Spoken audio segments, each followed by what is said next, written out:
vai acontecer agora esse momento emblemático das últimas partes dos módulos que vão sair ainda antes deles chegarem aqui na Terra e a gente vai acompanhar ao vivo. Inclusive, para acompanhar isso, Patrícia, eu vou chamar o professor de física da UNB, o Vinícius Oliveira, porque é ele que sabe tudo e vai conseguir narrar para a gente, explicar exatamente o que está acontecendo. Vinícius, muito boa noite. Já vamos colocar a imagem aqui para a gente não perder nenhum detalhe. Vamos lá. Ô, professor, essa é a última parte que vai sair, né? E depois disso, realmente, a cápsula Orion vai ficar perfeita para atravessar a atmosfera, né? Isso, é o habitáculo que chama, né? Que é aquela região final onde está toda a tripulação está ali, onde tem a maior proteção contra as altas temperaturas e tudo mais. Isso é o que vai ficar no final. E o projeto, todos os projetos de reentrada são assim há muitas décadas, que você vai descartando as outras funções que você não vai usar mais, que não precisa e que não é vital, que é o que está acontecendo nesse exato momento, né? E aí vai ficar só a parte ali onde os astronautas estão, que tem um formato mais cônico, justamente para ser mais fácil a reentrada, né? Tentar diminuir ao máximo o atrito, né? Um cone entrando. Fischer, também boa noite de novo. É dos momentos mais críticos, né? Assim como o professor está falando, e essas são as imagens ao vivo, né? Eu acho que o professor é a melhor pessoa para comentar o que está acontecendo agora, mas a gente viu ali a separação do módulo enquanto ele falava. Antes disso, teve um processo de preparação, teve inclusive ali uma queima de combustível, que eu acho que é relacionada a testar esse momento aí, e agora a cápsula está por ela mesma. Eu não sei, inclusive, se essa imagem externa aí vai continuar, porque a imagem externa, a câmera, eu tive a impressão que estava nesse módulo de serviço.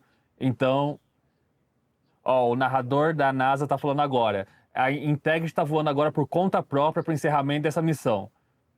Caramba, Próxima né, parada, professor? Impressionante. Uma queima de 90 segundos para a reentrada. Então, ou seja, a cápsula Orion está por conta própria agora e deve reentrar. O professor pode explicar aí como esse voo final acontece se ela está por conta própria, né? Sim, inclusive está por conta própria mesmo, porque a comunicação vai ser cortada, quer dizer, não é que vai ser cortada, você perde a conexão, então não tem como comunicar com a nave, não tem como avisar, nem para dentro nem para fora da nave, e quem está fazendo o controle é o piloto da missão, ele está controlando para ajustar a queda, são anos e anos de treinamento, então assim, não há... É um risco controlado. É claro que é arriscado, mas ao mesmo tempo é extremamente controlado, é extremamente treinado para fazer isso. É um especialista nessa parte de reentrada. Mas qualquer problema não tem comunicação. Esse é o principal ponto aqui. Não tem como avisar, deu um problema, está aquecendo demais. Não dá. Professor, a nave vai entrar na Terra de volta em 18 minutos. Esse cronômetro mostrava 31 minutos porque era a previsão, mas como a gente já tinha explicado aqui, a NASA vai atualizando o cronômetro porque eles estão, inclusive, adiantados em todo o processo ali que eles já estavam imaginando. Mas são 18 minutos para entrar na Terra, ou seja, começar a atravessar a atmosfera da Terra, e 31 minutos para pousar no mar. Esse é um ponto importante. Então o cronômetro ele segue certo, né? Mas até para o último segundo ali, o momento em que eles realmente tocam, não o solo dessa vez, mas o mar, o Oceano Pacífico, a 70 quilômetros de San Diego, lá na Califórnia, nos Estados Unidos. O professor, fala um pouquinho mais então desse momento. Lá na segunda-feira, quando a gente conversou, durante a semana a gente também conversou aqui na programação do Metrópolis TV, nosso canal no YouTube, muita gente querendo saber se os pilotos, ou o piloto especificamente, né, ele tinha autonomia para controlar a nave. É isso que a gente vai ver agora, ou melhor dizendo, né, não vai conseguir ver porque perde o sinal mesmo e está tudo normal. Ele está controlando 100% sem ali a comunicação com a NASA? Sim e não, né? Porque ele tem um controle, a NASA não consegue se comunicar mais, realmente perde a maneira de se comunicar devido à velocidade, devido ao atrito com a atmosfera, tem muita interferência, então não dá para fazer esse controle. Então, quem faz isso é o piloto. Mas ele não tem controle completo porque é uma queda livre, no sentido, é como se tivesse uma pedra caindo do céu, um meteoro, né? Então, ele está caindo, não tem como ele reverter esse movimento. O que ele vai fazer é ajuste. Se estiver caindo muito inclinado, ele pode ajustar para ficar na posição correta. É esse tipo de ajuste que ele vai fazer.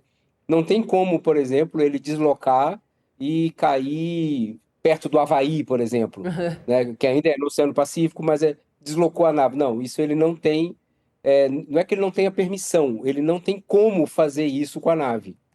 A nave não foi projetada para isso, esse módulo de aterrissagem, ele não é projetado para isso, ele não tem essa capacidade. Ô, professor, Então, a gente diz que é uma queda controlada, é isso que ele Perfeito. está fazendo. O Sérgio Sacani abriu a nossa live aqui mais cedo, geofísico e youtuber conhecidíssimo aqui da nossa audiência, muito querido. Ele falou que a NASA atualizou. Ele vem participando, ele está lá, né? Muito pertinho de onde os astronautas vão cair, literalmente, como você estava explicando. E ele disse que a NASA, nos últimos dias, atualizou a informação sobre o momento em que eles vão atravessar a atmosfera, de que eles vão, de certa forma, quicar na atmosfera para conseguir fazer essa manobra. Eu também vou trazer uma atualização que está chegando agora, a produção está me avisando, que a nave já está na posição para descer, assim como você estava falando, professor, e essa manobra final vai ser completada e a nave vai entrar no ângulo certo. Exatamente como o professor Vinícius estava explicando para a gente, que agora o piloto ele tem essa função muito importante de acertar o ângulo. Mas que também tem tudo a ver, né, professor, com acertar o ângulo de cair no lugar planejado, mas também de conseguir fazer esse ponto exato da atmosfera, que é bastante importante a ser considerado, né? Porque eles vão quicar, de certa forma, para diminuir, acho que, o impacto e ali a força, como o Sacani estava explicando para a gente, mas se bater da forma errada, volta para o espaço, né? Só Exatamente. adicionar uma Porque coisa, até pro professor. Pode Só falar, adicionar Sam. uma coisa rapidinho aqui pro professor adicionar essa informação para a resposta do professor. A rádio, Houston falou para a nave que a manobra final está completa, eles estão no ângulo de ataque final. E aí faltam 14 minutos para o início da entrada na atmosfera. Eles usaram um termo em inglês aqui que significa exatamente isso: o início do contato com a atmosfera terrestre em agora menos de 14 minutos. Então, professor, começou uma fase muito crítica agora também, só adicionando aí o que a Natália André já estava comentando. Sim, talvez seja a parte mais crítica, junto com o lançamento, né? Exatamente o momento do lançamento, tudo pode dar errado, e agora também. E se der errado, não tem como corrigir. Né? Exatamente esse é o ponto, porque ele já está no ângulo de entrada, que a gente chama, né? O ângulo de ataque, como você falou, que é o ângulo certo para poder, entre aspas, furar a atmosfera com a menor resistência possível, para você não ter um sobreaquecimento da nave e do seu interior, obviamente, e também não despedaçar a nave, porque isso seria uma possibilidade com o ângulo errado. Então é realmente perigoso, é por isso que eles treinam tanto, né? E essa parte do quicar na atmosfera é exatamente isso. Eu garanto que o Sacani deve ter explicado nessa linha, é que a nave está caindo, aí ela vai atravessando regiões com mais matéria, com mais atmosfera, né? Aumentando a densidade. Aí ela vai ricochetear, voltar um pouquinho, e com isso é como se fosse uma pedra quicando no lago que você joga, né? É nesse sentido, só que você vai dar um kick. Se pegar o ângulo errado, se pega o ângulo, em vez de pegar, eu não sei exatamente o ângulo de cor, né? Mas em vez de pegar assim, se ele pega assado, ela pode bater de volta e ser lançado, como a Natália estava dizendo, de volta para o espaço, e aí a coisa fica bem complexa. Porque eles não têm combustível para ajustar o ponto de novo. Né? Porque é tudo muito cronometrado. Claro, tem um espaço de sobra, mas talvez não tenha combustível de ajustar. Eu, pessoalmente, desde que eu acompanho o programa espacial americano, e faz muitos anos, não é um problema que tem acontecido naturalmente. Não é natural acontecer isso. Então, de novo, estou bastante desconfiante na criação que foi feita aí, no treinamento que foi dado, mas com certeza é um movimento de tensão. Por isso, inclusive, que o relógio é até o momento que eles estão na água pousado, esperando o resgate, porque ali você tem certeza que tudo deu certo. E aí Perfeito. você pode abrir champanhe e aproveitar. É esse relógio que o professor indicou pra gente. Agora a gente tá vendo exatamente esse roxo, rosa aí na outra tela É. da base ali de Houston, né, da torre de comando, vamos dizer assim, na Terra, a famosa Houston, né, que a gente já conhece dos filmes, inclusive das comunicações lá do finalzinho de 60, do comecinho de 70, de quando o humano pisou na Terra pelas primeiras vezes, né, foram algumas expedições. Esse relógio aí de Houston mostra agora 24 minutos e perfeitos, né? Agora 23 minutos, 58 segundos, vai diminuindo, que é esse momento exato deles tocando o mar, né? Lá o Oceano Pacífico, lá na Califórnia, a 70 quilômetros de San Diego, da costa de San Diego, no oceano ali nos Estados Unidos. E aí, para continuar atualizando as informações, para de repente quem chegou agora, muito boa noite, a gente está acompanhando todos os últimos momentos dessa reentrada dos 4 astronautas que partiram da outra quarta-feira da semana passada em missão, nessa missão chamada Artemis 2, para passar pela face oculta da Lua. Eles fizeram isso tudo lá na segunda-feira. De quebra, viram um eclipse solar de muito pertinho da Lua. Só esses 4 seres humanos viram essas imagens e agora estão fazendo essa volta. Nesses 23 minutos, portanto, eles passam por esses momentos muito críticos, assim como o professor Vinícius, físico, que está aqui com a gente, trazendo todas essas atualizações e análises, disse para a gente que a aterrissagem é um momento crítico além da decolagem, né? E nessa aterrissagem, agora há pouco, houve o último desacoplamento dos últimos módulos ali que saíram, e agora a cápsula Orion vai sofrer tudo que precisa sofrer para fazer essa reentrada. Professor, o que é isso tudo que vai sofrer? A gente conversou também com o Sacani, com um engenheiro aeroespacial que disse que a velocidade da espaçonave daqui a pouquinho vai chegar a 40 mil quilômetros por hora. Significa 10 quilômetros por segundo. E também vão ser expostos a uma temperatura altíssima. Isso tudo gera um plasma, que eu acho que é muito importante de ouvir você explicando para a gente de novo o que é isso. Inclusive, por causa desse plasma, é que a gente perde o sinal, a NASA não vai conseguir conversar com eles. Sim, exatamente. A velocidade durante essa reentrada é na faixa de 40 mil quilômetros, como você estava dizendo, quilômetros por hora. Isso é extremamente alto, né? É impensável uma velocidade tão alta. E, ao mesmo tempo, a temperatura pode chegar próximo a 3 mil graus Celsius, ali na parte externa, obviamente, né? Sim. Por isso que precisa ter esse material que é colocado em volta ali, que é para dissipar o calor, para esse calor se espalhar de forma uniforme e não ir para dentro da nave, porque nós sabemos que ninguém vai sobreviver a 3 mil graus Celsius. Você não pode deixar essa temperatura ficar lá dentro.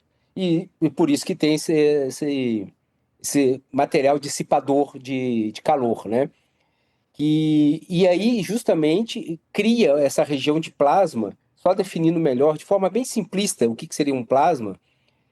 A gente pode dizer que o plasma seria o quarto estado da matéria. Nós temos o estado sólido, o líquido, o gasoso, e acima do gasoso a gente tem o plasma. E no fundo é um gás, de maneira simplista, óbvio, é um gás muito ionizado, ou seja, com muitas cargas elétricas. Tá? E é aí que entra a interferência, porque se ele tem muitas cargas elétricas, ele tem um campo magnético que vai ser criado dentro desse plasma enorme. E aí o campo magnético bloqueia a comunicação, porque a comunicação é feita por ondas eletromagnéticas, ondas de rádio. Né? As ondas de rádio é um tipo de onda eletromagnética. E elas não vão conseguir passar por esse bloqueio do magnetismo. Então, esse plasma, além disso, ele tem muita carga elétrica, ele vai ter temperatura muito alta, e ele fica durante um período ali ainda, né? E se tiver qualquer circuito elétrico, a câmera, por exemplo, que vocês tinham comentado, não tem câmera ali no módulo, porque se ela tiver, ela vai pegar fogo, ela vai queimar o circuito, vai queimar pela descarga eletromagnética, e depois disso vai queimar por causa da temperatura, 3 mil graus Celsius, o ferro derrete. né?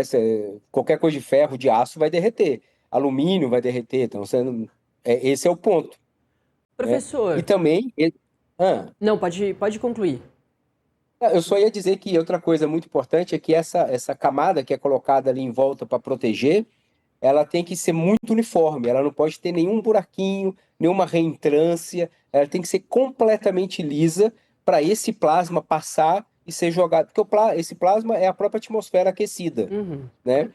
Porque está no estado gasoso, ele passa para o próximo estado, que é o plasma. Então, quando você deixa ele passar, ele se resfria naturalmente e volta a ser o gás da atmosfera, né? Ele não vai poluir, não vai estragar nada quando passar, mas ele tem que ser perfeitamente liso para o gás passar direto, o plasma passar direto. Perfeito. Samuel Puncher, atualiza pra gente essas últimas informações aí de Houston sobre o horário do pouso, em quantos minutos eles vão atravessar a atmosfera e tudo que você tiver aí de novidade. 6 minutos para eles entrarem, para eles começarem o que eles chamam de interface de entrada. E o narrador da NASA está falando agora aqui no meu ouvido que após 24 segundos do início da reentrada vai perder o sinal por 6 minutos. Então, isso deve acontecer às 8h50. A gente tem o restinho de tempo com o professor, eu queria aproveitar para Sim, por perguntar favor. uma coisa também. Qual a contingência com relação a um possível problema na reentrada? Explicando melhor minha pergunta. Por exemplo, se a gente tiver alguma falha na nave, que obviamente não comprometa ali a saúde dos astronautas, mas que de alguma forma seja algo que tem que ser trabalhado para a próxima missão. Como que isso é trabalhado pela NASA? Com a recuperação da nave? Como que funciona essa parte de analisar o que acontece hoje e aprender para a próxima missão? Sim, o primeiro ponto é justamente esse, a recuperação da nave, porque depois que ele pousa na água, ele abre quer dizer, essa especificamente eu não estou lembrado, mas usualmente abre como se fosse um bote salva-vida, para ficar se boiando, e aí abre a escotilha é aberta automaticamente, não é por controle interno, automaticamente a escotilha se abre, e aí as pessoas estão livres para serem resgatadas por helicóptero e tudo mais. E depois se resgata também a nave, a Orion, né, a nave de reentrada, para fazer exatamente isso que você estava comentando. Verificar se comportou bem, se perdeu alguma informação, se perdeu algum tipo de revestimento, se ele foi danificado mais do que deveria. Porque no cálculo de engenharia aeroespacial para isso, você estima, inclusive, qual é o desgaste que vai ter nessa camada protetora. E aí você depois tem que medir e verificar se o desgaste foi coerente. Se ele foi mais do que deveria ter, alguma coisa deu errado. E aí você tem que pensar sobre isso, no caso, os engenheiros da NASA vão pensar sobre isso e tentar resolver esse problema. Talvez o ângulo de entrada não foi o ideal, talvez tinha algum tipo de poeira que danificou o material, poeira espacial, qualquer coisa, qualquer lixo espacial que grudou ali na hora da reentrada. Então eles vão ter que avaliar tudo isso. Em geral, essa avaliação sai muito rápido. Lembrando que na NASA todos os dados são públicos. Então você sempre pode entrar no site da NASA, procurar essas informações, esses relatórios. Estão todos em inglês, obviamente, mas está tudo lá disponível. Nada é secreto na NASA, por definição, né? Então você pode ver que se houve algum problema e como é que eles estão pensando nas soluções, tanto das missões anteriores, quanto agora o que vai acontecer nessa missão nos próximos meses aí de análise, para melhorar, porque sempre tem coisa a melhorar, né? Isso aí não há dúvida. Mesmo às vezes você troca o material, você melhora o material de forma de engenharia, ou apenas a maneira que ele está sendo colocado, a maneira que o desenho da cápsula de reentrada também, isso pode ser ligeiramente alterado. Embora esse desenho que está sendo usado hoje está sendo usado há bastante tempo, né? Ele parece que é um vitorioso na escala de utilização, né? Professor, a gente já tem que te liberar, mas a gente recebeu uma pergunta da nossa audiência mirim. A criançada, claro, também está muito animada com tudo que a gente está vendo, né? E a Isabelle perguntou para a gente como que esses astronautas vão sair da cápsula Orion. A gente informou que eles dessa vez vão cair no mar, no Oceano Pacífico, pertinho de San Diego, a 70 quilômetros da costa ali na Califórnia, e vão sair ali, a cápsula vai chegar com paraquedas e eles vão ser retirados. A gente inclusive tem o áudio da Isabelle, então eu vou colocar aqui o momento fofura desse momento tão crítico e apreensivo que o mundo inteiro está acompanhando. Vamos lá. Boa noite, Natália. Aqui é a Isabel e eu queria fazer uma pergunta. Como é que os astronautas vão sair da nave, tá? Tchau. Tchau, Isabel. Muito obrigada. Coisa fofa, gente. Então, professor, como que vai ser esse momento que não é só a Isabel que está esperando, não. O mundo inteiro quer ver os 4 astronautas saindo da cápsula Orion. Gente, eu vou interromper vocês só um minutinho, porque falta menos